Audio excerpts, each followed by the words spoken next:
welcome back to my channel. My name is Sarah and this is DIY with Sarah Renee.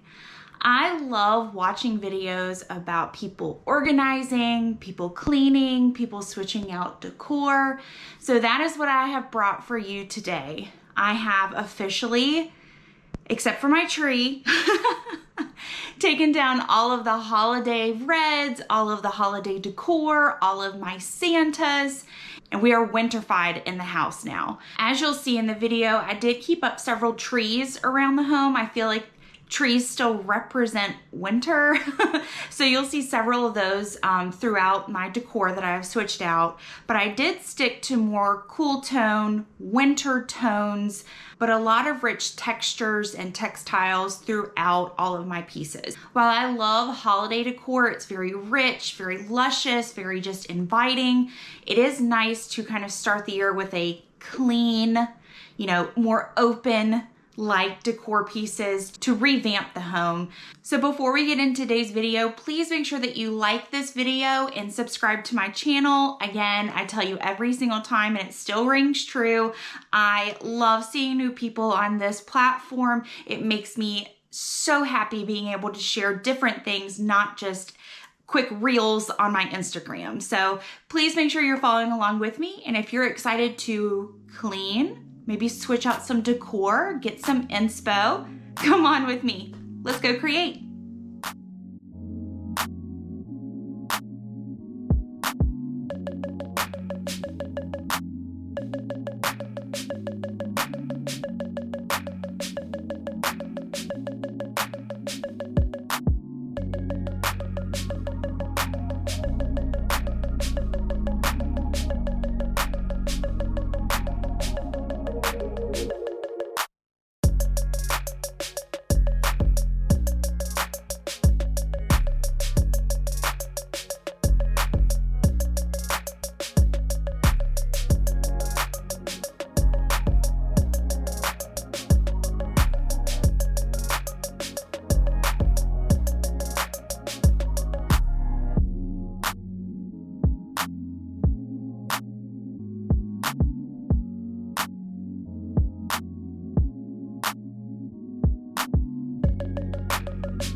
Thank you guys so much for watching today's video. Please make sure that you like it and that you subscribe to my channel, and we'll see you on the next one. Bye.